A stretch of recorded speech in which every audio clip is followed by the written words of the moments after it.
Okay.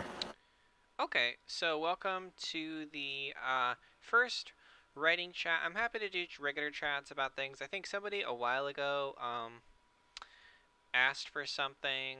Um, let me see if I can pull it up for a minute. Somebody asked for something about characters. Let me see if I can copy it. Yeah, they said, "How do you do good character writing?" And I wrote this article.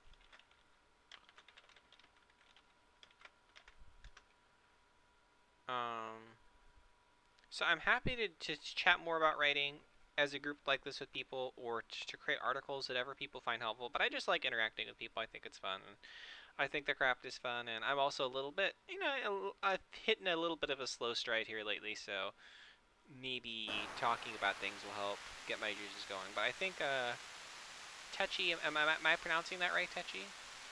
Techie. Techie, okay. I Um, think Techie initially requested chatting a bit about writing, and so and then I thought maybe you should expand this to include other things. So other people and perspectives too. So uh, to I guess to get started, Techie, did you have any like specific questions or stuff that you wanted to bring up about writing? well, I've been a writer for several years, so and now I'm at a point where I want to start publishing Mm-hmm. my stories so I can actually get paid for the things I write. Okay. Um, Okay. and what part of the publishing process do you feel like you need help with the most? I just want to understand as much from the beginning or beginning to end as I can. Um, were you hoping to publish online, or were you thinking about Online. actual Like online? through Gumroad, Amazon. Okay. Okay. So I published about 50 ebooks on Gumroad and Amazon. Um, and I'm assuming you said you read one of them? Um, yeah. Which one did you read? Let me pull it up. I'm assuming it's Um, one of the ones that I did with Vulcan Fox, right? yes. I know it is. It doesn't particularly matter. I'm always just sort of curious. Yeah, I know. Um, I don't. It doesn't matter. It's one of them. Okay. Um, well, here is what I would say first of all. First of all, if your primary motivation for writing is to make money, I think you may have to prepare for a bit of disappointment. And the reason why that is because most people who publish independently do not make much money. Even traditional publishing doesn't make a huge amount of money. And this is especially true if you don't already have a large following. If you have a very large following of people and you publish very regularly, you can crank it up to a level where you can earn a a semi medium chunk of money. But even then, like even back in 2014, when I was doing writing full time, I had to combine publishing with taking commissions, and I was just barely squeezing by. Like I really wasn't making that much money. And then in 2015, Amazon actually changed their policies to punish authors who write shorter books by paying them by the page instead of by the book in some cases, which ended up being about a 40% cut to my Wow. pay.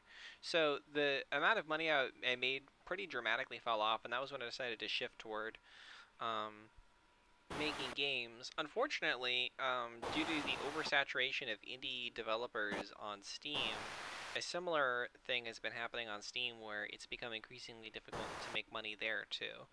Um, Mm. so yeah, it's very difficult. So what I would say is, if you think to yourself, I want to have it out there, I want to be able to potentially reach a wider audience. I want to make some money. You can be happy with publishing, but don't count on it being a lot of money, and especially don't count on it being money that you can use to sort of replace or augment your actual job, because like if you think of it as more like a hobby that you're going to do writing anyway, so you might as well make some money, that's probably the right attitude to have, because you will make some money. But if you're expecting it to be the certain chunk of money that sort of justifies your time investment, for the vast majority of people, it just isn't going to do that. And like I said, even with someone like me who had a pretty significant following back in the day, and I was cranking out maybe 2 to 3 books every 3 weeks, Oh. even then, it wasn't bringing in that much. It really wasn't compared to a regular job. So yeah, I would say that. So do you feel like you just sort of want to make some money for a hobby that you're already going to do anyway, or were you more thinking that you wanted to be like a substantial supplement to an income or like a whole income? I guess so. To make a little bit of money on the side. Sure, yeah, then you can make some money as long as you don't have super high Well, expectations. It's definitely doable to do. Okay. one way to kind of look at it is, because I agree with TF. Even artists have like a very similar problem. Like Patreon is not like that great of a resource to supplement your income. But if you think of it more like passive income, so if you're using like Gumroad or I think it was called like I can't remember what the other one was. Um, Over time, you bring in passive income. It's still beneficial compared to just doing commissions. Um, Doing commissions in the long run isn't going to. You're going to be like spending way too much of your time working, and it's in the long run, it's not quite. You should not quit your day job. Kind of Yeah.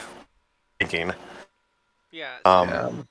but The passive income is it can still be definitely worth doing. doable. Yeah. It is definitely nice. I'm still earning money on books that I wrote, 7 years ago. So that it is something, even though it isn't a lot of money. Um, and the nice thing about it is that it is pretty easy to do. It is pretty easy to publish on Amazon and Gumroad. You don't have to do a lot of work to do it. Yeah, and it can take a while to build a following. So if you think of it more on the passive side, making income, in the long run, it gives you time to build your audience and hone your craft, basically. Mm-hmm. Well, that's another thing that I have some problems with is actually building up my audience. And I think a Um, lot of that is just due to the fact that I don't release my. I don't spend as much time on my stories as I probably should. And that's totally costing me long court what websites do you share your writings on? Do you have a mostly deviant arts okay? Um, and oh, go on. uh, I was gonna say DeviantArt's a decent place to share your work with people. Um, they've changed their website like whole system a few times in the last Yeah. decade. Um, so it makes it a little harder on everybody because they're trying to be like Yeah. Twitter. It makes it harder for writers. The problem with DeviantArt and for Affinity is that, like, the way the thumbnail system works, if you're just sort of browsing for pictures, you can really effectively browse by seeing the picture, but when you're browsing for writing, you basically are typing a keyword and then you're seeing a sort of thumbnail of the writing itself, and it's not really clear what it is, right? So Yeah. Right. you can't really get like a description of the story. You just see like a picture of the first paragraph in the story. So what I have noticed is that the vast majority of writers don't get a huge audience on DeviantArt and on Fur Affinity. Like a subset of them are able to make it work, but like it's harder to get like a lot of new people by doing it that way. The way I was able to do it was I was able to go to like very specialized forums that were specifically about stories, and I was Mm-hmm. able to sort of build it up from there rather than on DeviantArt. So I don't know if there's, I don't know what niches you like. I think, did you say that you like a weight gain transformation or something as like a niche? Well, I do my quickie series is so general transformations, but Transgender. I Okay. lean on a lot of expansion themes in my walks. Okay. Yeah. I mean, transgender and weight gain are both genres that have a lot of dedicated places that you can go. So if that's your primary thing, is that you want to find more people, trying to find a place that like specializes specifically in the one genre you like, and then even more specifically, if you find some sort of place that's all about stories specifically, that may Mm, be an easier way to juice up the amount of people reading it, because there just are very few people, in my opinion, on DeviantArt that are specifically looking for new stories from new authors. It just doesn't hmm come up that often. So that would be Yeah. a suggestion that I would have. Yeah. And I'm in a few servers, so that I can share my stuff. You can still use DeviantArt as your gallery that you could always link it back to. Um, Yeah. that way, it makes it easier for people to, if they like a story, they can browse your other stories in one place. They don't have to bounce all around different websites. Yep. Yeah. Um, it used to be a little nicer to browse stories on DeviantArt, but they definitely they say don't judge a book by its cover, but there are no covers for you to judge a story off of. hmm Yep. Um, I know that Fur Affinity lets you put a little thumbnail. That sometimes helps, but most people are always just putting like the themes of the. It's like a little picture with the themes that are in the Yeah. story. I It's not super helpful. I tried to make my own website, and I made one a while ago that was very popular, but then I made a second website that had like a better thing on it. Layout. Yeah, it had a thing where you could search stories by tag, and all the stories like would just pop up. It was really nice looking, but like I was so amazed that like the old website still got more traffic, just because like so many times in the past when I've been promoting it, just like built up a lot of like good link reputation basically. So Google just hmm prioritized searches to that one rather than the new one. Yeah. I know there's Yeah. probably some solution there. I don't really know what it is, but yeah. Anyway, I probably should have bought a new domain for the old one and then had it redirect to the new one. I don't know if that would have confused some people, but Yeah. yeah, I had thought that the sorter would have been nice. What I would have loved to see is other people take on the sorting idea, and I briefly had this idea of like creating one giant universe for all transformation like stories, and have the sorting thing be there. Because the thing that Yeah. I did was I was able to get these beautiful little ebook covers for my ebooks, and so you could see the little things there. I'll send that to you. Okay. Um, I'll send that Hello, to cool you. gamer. Hello.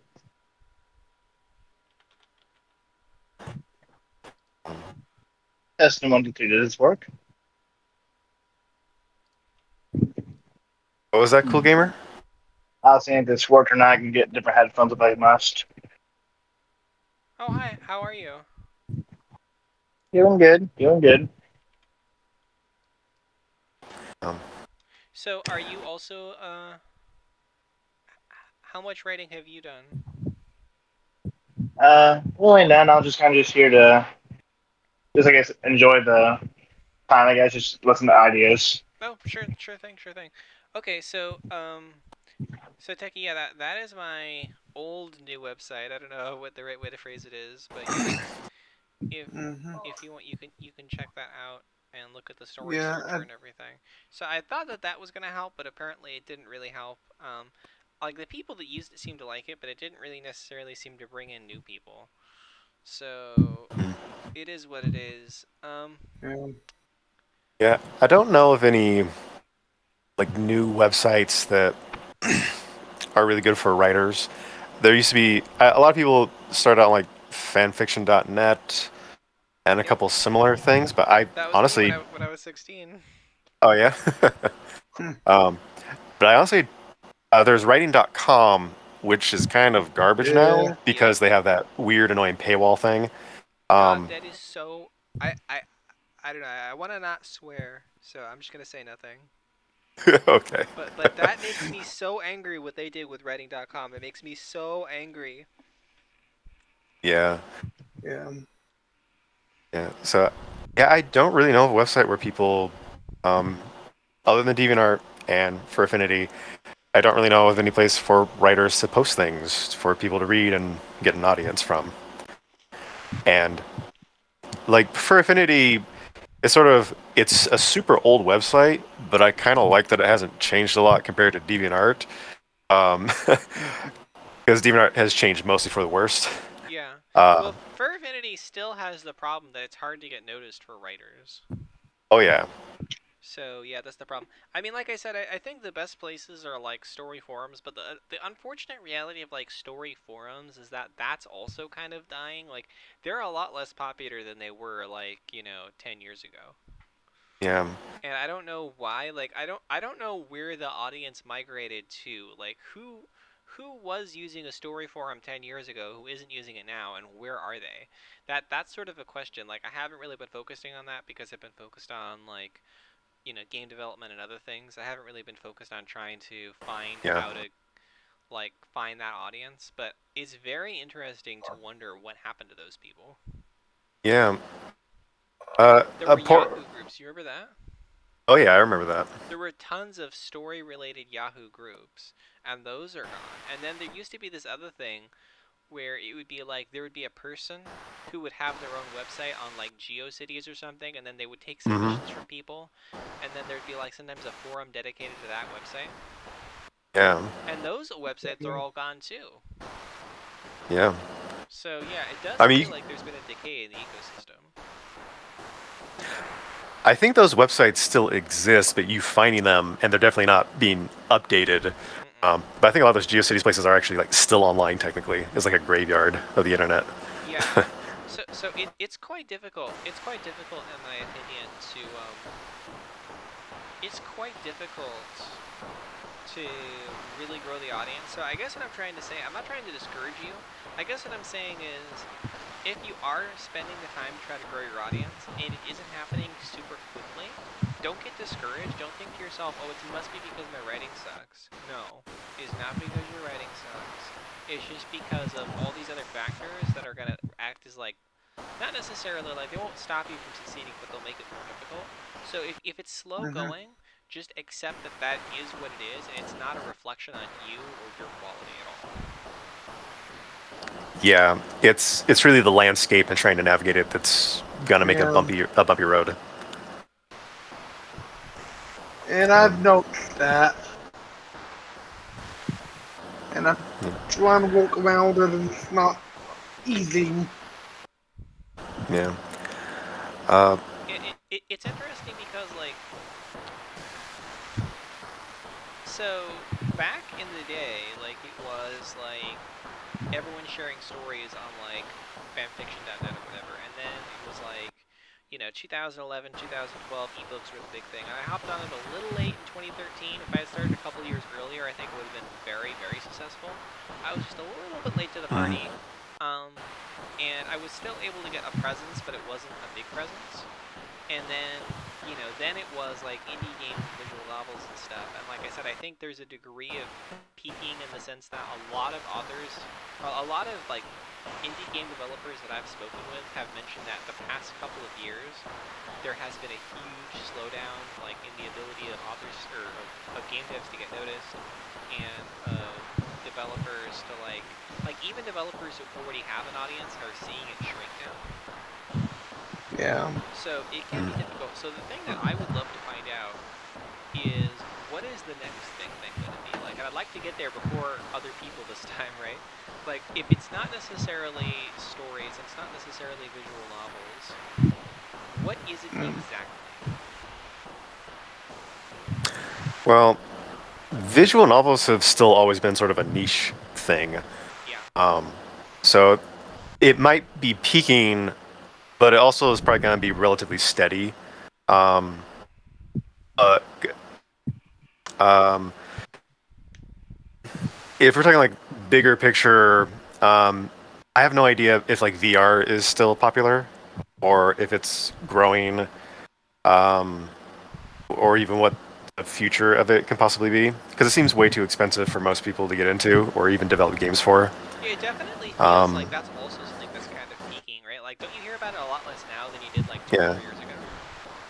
Yeah. Oh yeah.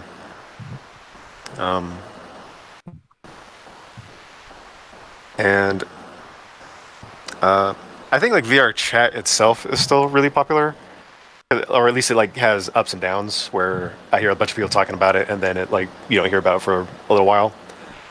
And then I don't know how like the bigger game market is doing because I know the pandemic made people like crave entertainment. And so a lot of people I talk to think that that's still going to be a thing for a few years. Yes. So technically, right now should be a good boom for any kind of entertainment kind of thing. So Techie, I want to pause. I don't want to interrupt you too much. Oh God, but I gotta mention something. Techie, I have some bad news for you. Yeah. I didn't actually write that one. I know. So that one was actually a collaboration that Vulcan Fox did with a different author, Mickey Bamboo. Yeah, I know. Oh yeah. So that's okay. You know, Mickey is a good author, and Mickey has a different niche than I do. If you really love stories that are more of a gay male focus, he is very good at that. And actually, I collaborated with Mickey Bamboo on a couple of occasions. He and I did a couple of ebooks together, where we were like co-authors, and I also did a podcast with Mickey for a while. So yeah, so I'm super familiar with him. I'm glad that you enjoyed his stuff, but I didn't have That's have fine. any involvement in that particular project. That's fine. I figured it wasn't when I looked into it. I'm gonna have to find one of your stories and Sure. read through it. Yeah, like I said, if you really love, like, I usually don't write with the stories of the gay male focus. I don't have any particular aversion to writing it. It's just that usually I try to write about the stuff that is like a particular driver of my own interests. And I usually prefer to write about like lesbian stories, so that's the reason why that's going to be tilted more direction. But like I have written it, and I have collaborated with Mickey as a co-author for some of those in the past. So if you look on my website, you can find a couple that I did with Mickey there. Yeah. If you want to read one of TF's stories, one of TF and Vulcan Fox's illustrated stories, one of them I think is free. I forget the title, but it's the one where like the model or pop star clones herself. Yeah, that's. I think that one is. What is that one called? Falling for Me or something. Yeah. And then falling for myself or something. The other way to get something for free is there's a couple of other ways. So I have a chapter of one of my stories available, and the chapter is just called Geyser, and that is on my website. I think it's also on Vulcan Fox's for Affinity. So that's like a chapter of the Sweet Tooth story. And then the other thing is that if you get the Pirate's Fate and you get the deluxe edition, I don't know if you got the deluxe edition or not. I didn't buy it. Okay. If you do decide to buy Pirate's Fate and you get the deluxe edition, then that comes with a free comic that Vulcan Fox and I did together. And that Vulcan Fox is a prequel story to the Pirate's Fate. Yep. So you can also sort of get that for free. I did read through the Hansel and Gretel excerpt from the Transformation Park. and that was really good. Okay, yeah, that's on my website. Yes, that's free. My website has some free stuff. I'm glad you like that one. That is definitely I want to do more fairy tale stuff. I completely forgot that Mickey and Vulcan Fox did a fairy tale project before, because that was many years ago. I completely forgot about it, actually. But yeah, the server is called Fairy Telling. The project that I am most likely to do next is about fairy tales. Cool Gamer says, for me, writing is always my weakest skill set. If I was recording my own voice for an autobiography of sorts, I could fill an entire self. I think they mean shelf. However, writing is out my own story doesn't last longer than 5 chapters, 3 to 4 pages in a Word document. I can't keep my focus while writing. I say this ironically as I type never-ending paragraphs on Discord constantly. I don't know. I mean, that's not bad. Like 3 or 4 pages is not a bad start to something. Yeah, first of all, just do what you like doing. If it turns out that you don't like writing, you don't have to get good at it. It's not essential to do. I really like it. I haven't done a lot of writing lately. I'll be honest. I've been a little burned out. And I would like to do more, but I do in general like writing, even though I'm not doing a lot of it right now. But you know, I don't necessarily like writing because I think it's better than other things. It's just something that I like. And frankly, I'll be completely honest here. I'll be completely honest. I do not like reading most ebooks. I do not like playing most visual novels. I don't like them. I feel that. You know, it's not my favorite genre of games. I love games. I don't like most visual novels, and it's not even necessarily like, oh, that's just because you're a writer, you're holding everything to some high standard. Like, no, not really. I just don't like them. I think that the vast majority of visual novels, they just are not that good. Yeah, they're just not that good. And I think a lot of the times, thematically, they go in directions that I don't necessarily like. And I think the same thing for ebooks. Like, a lot of ebooks... I don't know. So this is going way far afield from our original discussion, but we're just chatting here, right? Like, okay, so here's a question. I know a lot of people on this... A lot of people in this server, a lot of people on the other servers are, you know, either part of the LGBT community or they consume a lot of LGBT content, right? And one of the things that was such a formative experience for me was when I was young, when I was 16, and I was reading heterosexual, like, romance stories, right? And how bad are they? Right. They're so bad, right? Like, they're so awful. And, you know, it's because you have the same story over and over again. You have the same, like, really pushy, really masculine guy with this, like, zero agency woman, right?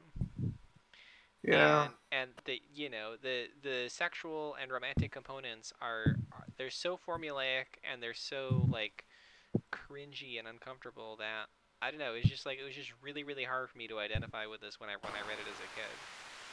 So, that's, I think, one of the problems, is that if you look at a lot of romance books or erotica books or visual novels, you almost have to cut out an entire category, which is like the largest category, and that is like traditional male-female romance, because 98% of it is just garbage, right? So that's just my opinion. Other people can disagree with me, but I think you are far more likely to find something good if you are looking for something that isn't that. It doesn't mean that everything outside of that is good. I think most of it is still bad, but I would say that, like, of the traditional male-female romance, it's maybe 98% bad, and maybe everything else is like 60% bad, if that makes any sense. It's the romance genre in general is very what would be the right word? Like it's overdone, kind of.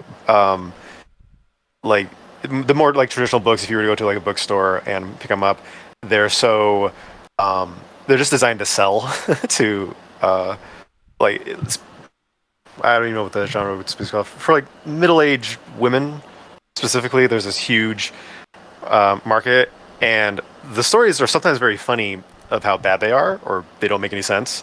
But there's nothing like unique about them. They're very much the same story. They're just hitting like certain little points that I assume that people who are interested in that type of romance enjoy. Like the rest of the story is really meaningless. You're better off finding accidentally finding something that is not romance related, and that it'll have like a romance subplot. It's like, oh, okay, this is all right. But there's more to the story other than just romance. Oh yeah. Or if you're finding like if you're looking for something very niche, you might find something that you like because it's something you like thematically. The writing might not be very good though.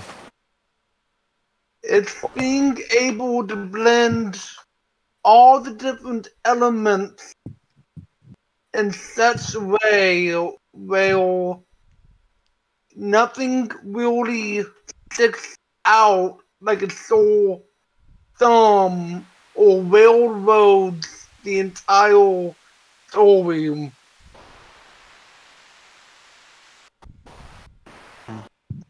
Yeah, no, I hear you on that. Yeah. Okay, well, I wanted to ask to both you, Techie, and everyone else. Does anyone else have any other general questions about like I said, I don't want to just drone on forever and ignore people have questions. Anybody have any like specific questions about writing or publishing that they would like to ask? And not really.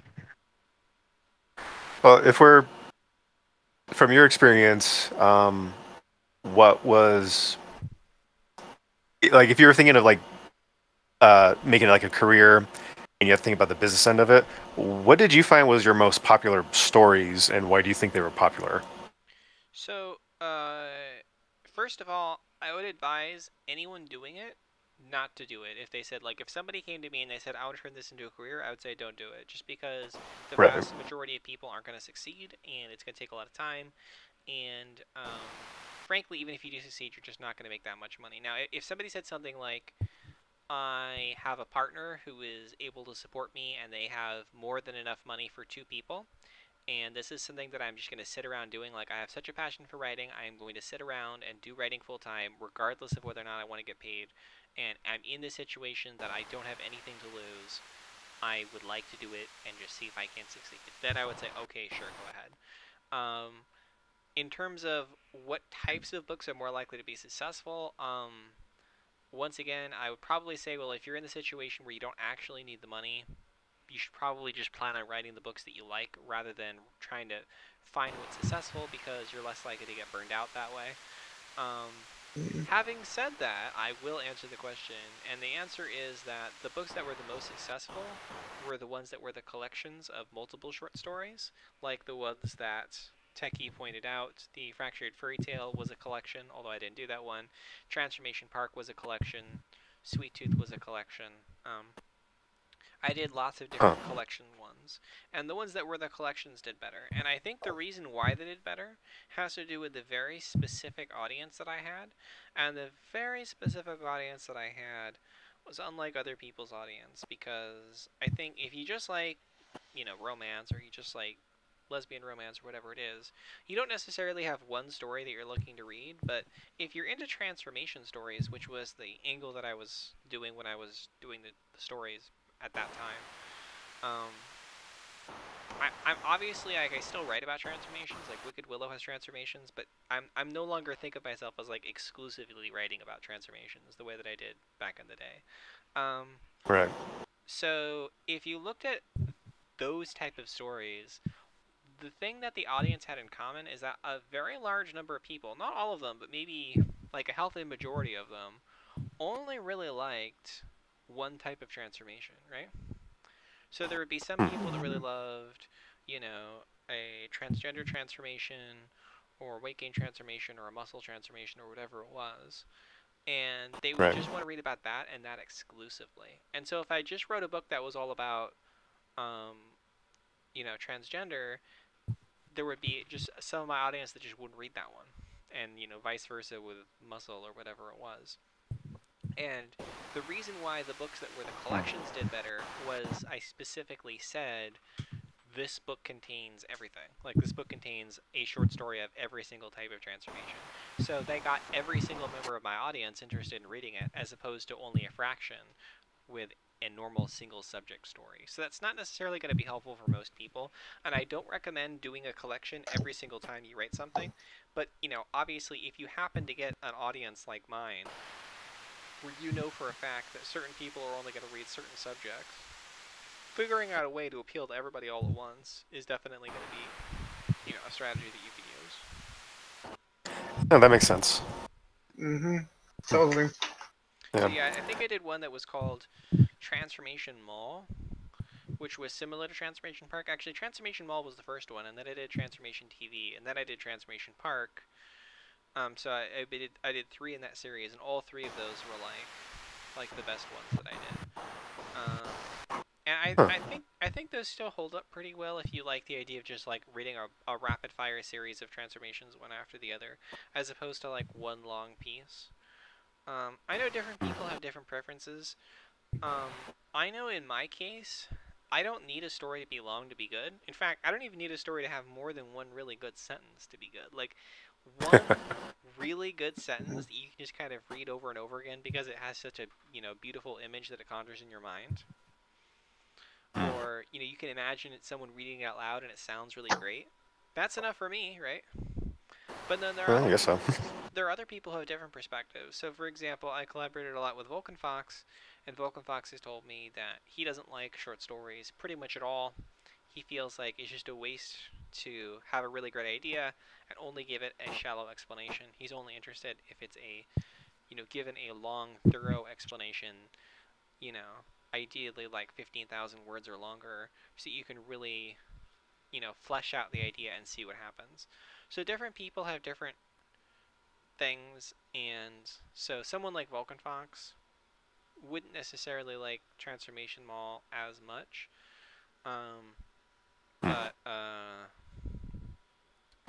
But yeah, I think if you like short stories, then I think you'd probably like that series. Interesting. Kind of funny because the reason I asked that was Volk asked me once what I thought was more popular, like what pictures I did were more popular or themes, because we were just talking about art, and he said and I didn't really have an answer, but because I'm more popular on DeviantArt and he's much more popular on, or more well known, especially on for Affinity, and he said that he finds it overwhelmingly in like the furry community or even like in transfer stuff, the male-oriented pictures do much better, and I guess because that is less interesting to him, he was wondering why me drawing girls was more popular in DeviantArt. Well, Yeah. I think it has to do with the audiences, and also it has to do with the competition. Yeah. So I think 2 things. First of all, Fur Affinity has more LGBT people than DeviantArt does. There's been a bunch of different studies saying that like Fur Affinity in particular, and then like the furry community in general, is a lot more LGBT focused. So that is a component of it. But I also think that if you look at the competition, in some ways, if you try to do certain genres, it's actually kind of complicated because it's very counterintuitive. So, how do I say this? Okay, so I did a lot of different genres, and what was very interesting is that of the single genre stuff that I did, I would get some very conflicting information about like what books were popular versus what subjects were popular. So, in terms of transformation stories, overwhelmingly, the #1 transformation that is the most popular is transgender transformation. Like, if you look on Amazon, there's like thousands and thousands and thousands. I'm talking like 3,000 different gender bender type stories, right? Interesting. Versus you look at like muscle growth, there's like 5, and I've done like 2 of them. Oh, It's very that it's much smaller. So, that surprises me. But what's interesting is that also means that if you are primarily trying to get attention as a TG writer, it's much harder for you to break in because there's just so much competition, right? Mm-hmm. Right. So there was a period where I was focusing on like female like age progression, and I was specifically focusing on like a sub niche of it because like every single transformation has its own little sub niches, right? And they just get narrower and narrower, right? But like Right. within the Yeah. female age progression, there's like 2 different niches. There's 2 different subgenres within them. And the 2 genres are like transformation to middle age and then transformation to like extremely elderly, right? Mm-hmm. And of this subgenre for transformation to middle age, there was a period where I was the #1 person. Like I was the #1 writer for that particular subgenre. It was basically just like me, and there really wasn't another person that was like in a clear second place. And so those stories that I did very Oh, wow. well because like I was the main person doing them, and there just wasn't a lot of good other Right. authors doing them. And so even though the potential audience for a TG story was larger, I was able to get a bigger audience with the age progression stories, and I was able to get a ton more commissions for them just because there was this perception that there really wasn't another person to go to. It was basically just me. So because of that, in some ways you can get more popularity just by doing something where you're like known as the best one. And I think that's happened to Volk in a sense that like Volk has gone out of his way because 90% of the pictures that he draws are of women, right? Mm. So you would think I think so. Yeah. you would think that his audience would be primarily people who are attracted primarily to women, but his male pictures do so well, and I think in part it's just because there's just a smaller number of artists of his caliber with his particular subject interests doing male art. So if you're Yeah. interested in finding those pictures, you're going to find Volk's pictures and like maybe 6 or 7 other artists, and that's it. Versus if you're looking for female pictures, there's simply more artists out there.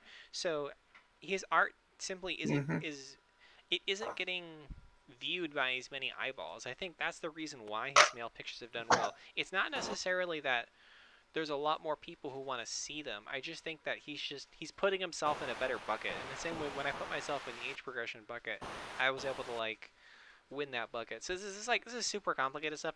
I would never recommend anyone do this. Like if you're listening to this call like right now or you're listening to it on YouTube, do not do this. Like do not primarily structure what you rate based on buckets because it's just like it's just a recipe for getting burned out.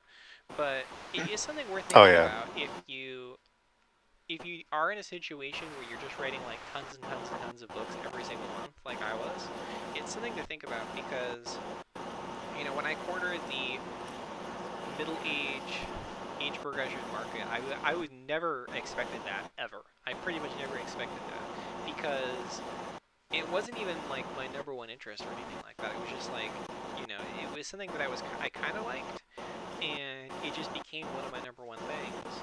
And I just noticed that there were so few other people doing it that I got so much attention for it. So yeah, I mean, it is what it is. Like if you're involved writing, like just a lot of unusual stuff will happen to you.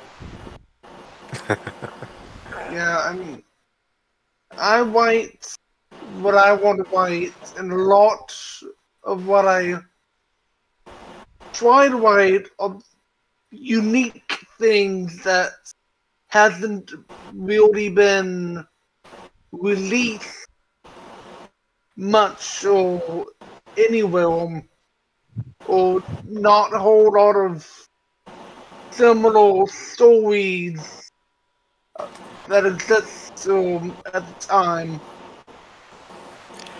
That's good. It's very good that you're trying to bring something new to the world. So I applaud you for that. Yeah. And yeah, you should feel good that you're doing it. Yeah.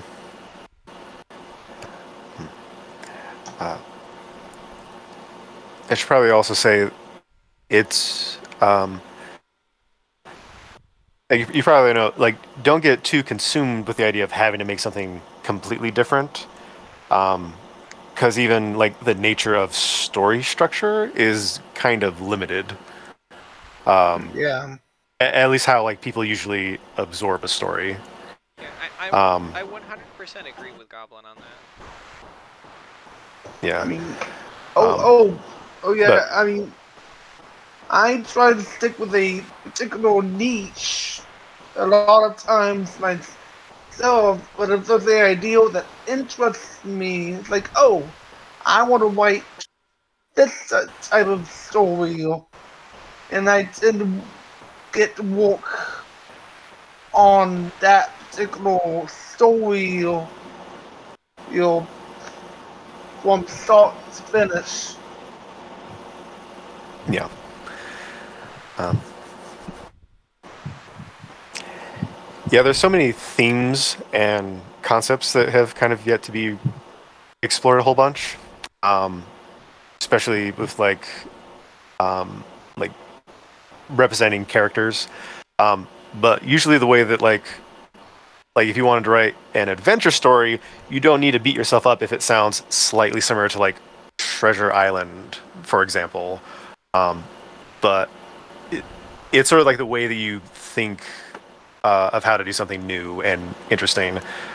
Because I know a lot of artists and writers get really burnt out trying to if it trying to make something completely new, and it's um,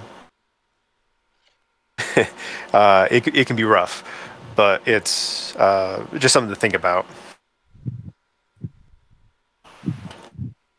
Oh yeah, I mean it's all about uh, um it's about all about sticking to what you're familiar with and not trying to appeal to a particular set of audience and niching yourself in that way. Yeah. Uh, Okay, are there any other questions on the floor?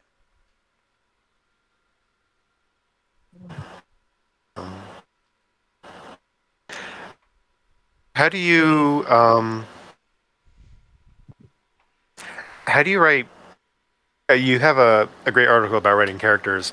Um, how do you work the dialogue so characters don't sound too similar to each other? Okay, so that's a really, really good question. I could probably talk about that for a really long time. I'll try to keep it simple. So first of all, I got a writing exercise book, and one of the things they said was write a voice journal. In other words, imagine that your character is writing a journal entry about what's happened to them at this particular point of the story, and that they're writing it in their particular way of talking, right? And if Right. you find you can't do that, then you probably don't have the character in mind in the way that you should have them in mind. I think it's okay to take inspiration from real people. So, if you have like a funky uncle or something that has a very weird way of talking, you can borrow from that if you need to. You don't have to invent everything. Obviously, if you want to, you can, but don't feel that it's necessary to do that. So yeah, you should definitely make the characters talk in ways that are distinctive. And I think that when you don't have characters talk in ways that are distinctive, um, then you can sometimes uh, run into trouble. So, like a really good example of this is Frasier. Frasier was able to avoid the trouble. Like, has everyone seen Frasier?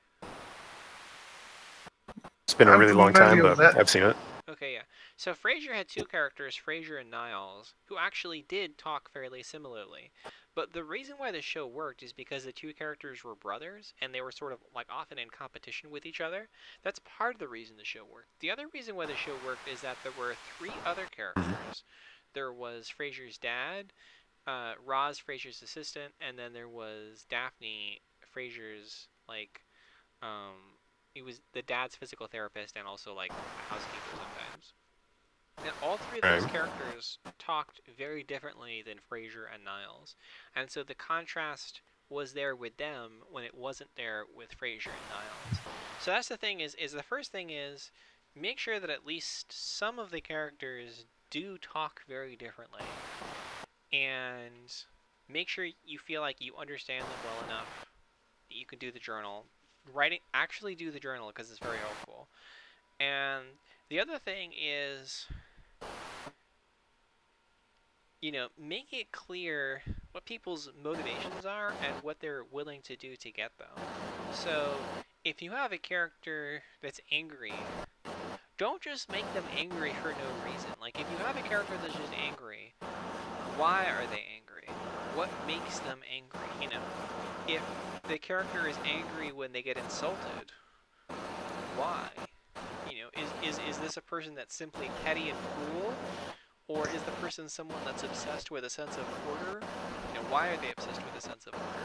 And I think trying to tease out the motivations can help you make the dialogue clearer, because it can prevent you from, like, making the angry character just, like, angry all the time. You know, they should only be angry when they've been provoked to be angry, right? Yeah. And maybe having them not become angry when everyone else in the story expects them to be angry can be a good point where you're sort of fleshing out this character and making them have more depth and stuff. So yeah, don't make moods the characters' personalities. And the other thing I would say is, if possible, don't make the way the characters talk the way the character's personality is either. So for example, I just said to you earlier, if you have like a funky uncle or something, that could help you, but don't let that be the entirety of the character. So a really good example of this is, like, there are some people who really love reading Mark Twain or something. Right. And they'll make one character like the weird Southern character, and maybe they'll use phonetic spelling of the dialogue. On the have the character constantly talking about like tidbits about their life growing up in the Deep South or something, and they'll think that the character has a personality because they're the Southern guy who always talks about Southern stuff, you know? Like, that's not a personality. You haven't actually described that character. I think I did a good job with Lydia. Lydia's a Southerner, but her personality isn't that she's a Southerner. She's a Southerner, and she's also an annoying evangelical Christian who has, you know, all these layers to her character when you unveil her secrets and everything like that. But, like, it's not just, oh, this is the character that has this funny way of talking and then talks about their childhood unprovoked all the time, you know? Like, you actually need to have the motivations there. And I think that will help you from being sort of trapped in the sense of, like, how do I put this? Yeah, I want to read what Cool Gamer said. Cool Gamer says, it's a good question. Most of my dialogue are hidden in my own head. The characters sound the same because I'm used to my own voice talking to me, if that makes sense. Yeah, Cool Gamer, that is a trap. So when I did my first draft of Pirate's Fate, Vulcan Fox told me that Morgana sounded distinct, and all the other characters just sounded like me. And I took a little bit of an exception to that. I was like, I don't know if that's true. But I did try to go out of my way to make the characters more distinctive. And basically what I did was I kept Darius the same. I don't know if you think Darius sounds like me, but I didn't change Darius. And then I tried to change Tamtam a lot. Tamtam went through a bunch of revisions. And then... yeah, my partner is saying that she sounds like Tamtam. And Liko, I tried to change a little bit also to try to make a little bit more whiny and insecure, basically. But yeah. Well, you also did voice journals for those characters. I did, and that if I remember. It helped a lot. So yeah, do the journals, see if that helps. A way of talking, a motivation. I think one key thing is to have the characters react differently to the same circumstance. So for example, if you have something happen at a party and one character is embarrassed and apologizing, you probably shouldn't have the other character also embarrassed and apologizing, right? I mean, yeah, you can get away with it, like Fraser got away with it for Niles and Fraser being similar, but like, have one character embarrassed and apologizing, and have the other character being like, don't apologize, they're the ones that's wrong. If anything, they should apologize to us. Like, stop, don't raise your voice. We'll have to make another apology. Like, no, I'm putting my foot down. We need to leave this place right away. You know what I mean? Like if you have the conflict in the way the characters are reacting to the same situation, that's going to help a lot, because you're able to sort of flesh out the characters by explaining how they're doing that, and you can kind of have them feed off each other. So the embarrassed character can get even more embarrassed the more the outrageous character acts outrageous, and the outrageous character can get even more annoyed that the embarrassed character is acting weak and deferential. Like, hey, why should you act that way, right? So I would say, first of all, to summarize, number one, do the voice journal. And if you find that the voice journal isn't working, don't abandon the exercise. Your character doesn't work. Reformulate your character. Then do the voice journal again. Second, don't allow the character's way of talking or the subjects they like to talk about become their character. That's a recipe for disaster. Instead, you should primarily rely on the motivations of the character and the drama created by the scene to make the characters come alive. And then last thing I'll say is, if you find yourself thinking, I can't make the characters come alive for whatever reason, like if you think to yourself, this scene isn't creating drama, change the scene to create the drama. Add in the drama. Like, if you have a whole scene with no drama and nothing to characterize your characters, your scene doesn't work. Start over, rewrite the scene with the express goal of creating a situation that both creates drama and a way for your characters to differentiate themselves from each other. Do that, and you're probably like 80 to 90% there.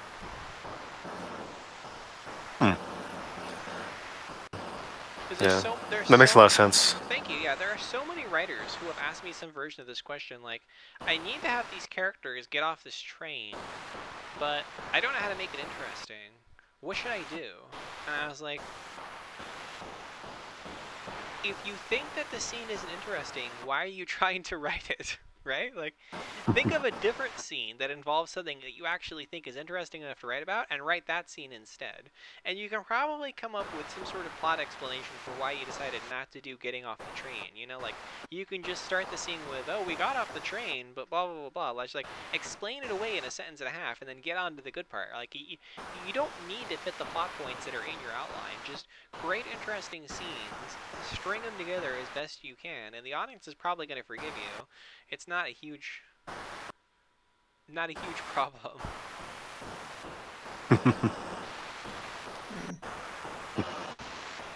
Yeah, those are actually very useful tips. Oh, well, thank you. Yeah, I tend to. It's kind of hard to describe. I think it's because I usually am more of like a visual storyteller in general, because I'm an artist first. The way I like to tackle stories, or at least like the little chapters, like in the game I'm working on, you sort of like episodic in a way, because you have these little chapters basically in between other major events along the way, and it's like I like to figure out what the most important part of the scene is that I want to tell, and then kind of work backwards from that. I think a lot of artists work the opposite, where they start from the very beginning and they try to keep adding to it and then see where they wind up, which works for some people, but I can't stand writing that way. No, I think that with the way Goblet is doing it is the best way to do it most of the time. The scenes are not abstract things. Scenes, yeah, they generally can be distilled down to like one important moment, and everything else is either building up to that moment or like resolution that comes from that moment. If you feel like you're just writing a scene to write a scene because like cool stuff will happen and there's no real moment, again, just don't do the scene. Create a different scene that does have that moment, and as Goblin says, yeah, working backwards is a great way to do it. Cool Gamer says, I definitely, with all this talk, makes me want to write something again, but nothing sounds solid or interesting enough for me to make a story feeling inspiration. What story of life for all my projects? Yeah, I'm also kind of in that phase right now where I'm a little burned out. That's okay. I will tell you something that gives me inspiration, and maybe it will help you. I haven't taken my own advice on this in a little bit. Maybe I should. Yeah. Do you know what is the #1 most inspiring thing for me? You know what I'm going to say, right, Goblin? Because you heard me say this before. Go ahead and say it. Seeing a good idea with poor execution. Yeah. Because I will think to myself, I could have written that better, and then my brain will immediately go to what I could have done, and then all of a sudden I have a story and I want to write it. So, yeah. Which makes perfect sense. I probably don't do that a lot, but I definitely, if I watch a movie or a show or read something and it's like, oh, this was a really good idea, but the execution was horrible, it does kind of make you inspired. It's like, it should be this way. You can even think of like an angry critic being like, this was terrible, this is how it would be better. And yeah, it's good inspiration. It's very good inspiration. Because, yeah, if the idea is just perfect, if you read something that you just love and you wouldn't change a thing, it's not necessarily going to inspire you. In fact, it may even demotivate you because you might think to yourself, well, I'm never going to be as good as this person that I love, you know? And Yeah. But the truth is that every writer is different, and I don't think that writing is an objective thing. Like, I don't think that writing has objective quality or lack of quality.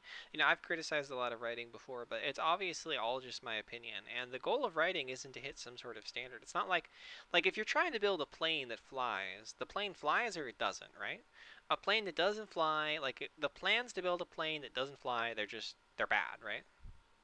Yeah. They're just bad. They're just bad plans because there's a single objective thing: does this plane get off the ground or doesn't it? Writing isn't like that. The goal is to entertain people, and that's a subjective standard. So some writing is going to entertain people, and some writing is going to entertain other people. There's different times and different cultures in which some writing is going to be entertaining, and other times in other cultures that same piece of writing will be perceived as boring, inaccessible, even offensive. So because it's a purely subjective thing, I don't think that you really can describe one writer as like better than another.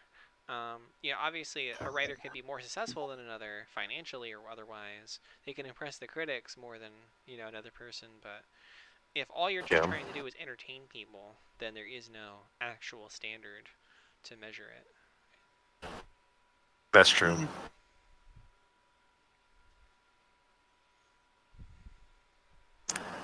Does anybody else have a question? I guess not really, no. Sorry. No worries. I think we've talked for a good amount of time. If nobody else has any other questions, I'm happy to let you go, and I'm happy to turn this into a YouTube video and share it with people who couldn't make it, assuming everybody's okay with that. I'm good. I'm okay with it. Okay, cool. I didn't say anything too embarrassing. Well, I'll go ahead and do that, and at some point anyway, when I get around to it. But like I said, been a little lazy these past few days. But I will do that, and I will try to do more updates regularly. I know I have a lot of like half-finished projects on this channel, and I will try to get a little more done hopefully soon. And I think that one of the things that's holding me back a lot with fairy telling is I just keep thinking to myself that whatever format I have doesn't quite work, and I keep trying to mix up the format. And what I think I need to do is just accept that the first few formats I'm going to do are going to fail, and just try to create something, and then and then just learn from the experience of it failing, and then try something else. So Minty said, I would love to join, but I am stuffing my face right now. Well, Minty, you're in luck because we decided to record it. So hopefully I'll get to share this with you soon. And, this can be a regular thing. If people would like it, I'm happy to host little chats because I like chatting with people. But I'll go ahead and let people go. Thank you so much for choosing to spend some of your time with me. Yeah, and thanks for talking with all of us. Sure thing. Bye-bye. Appreciate it. Bye, everyone.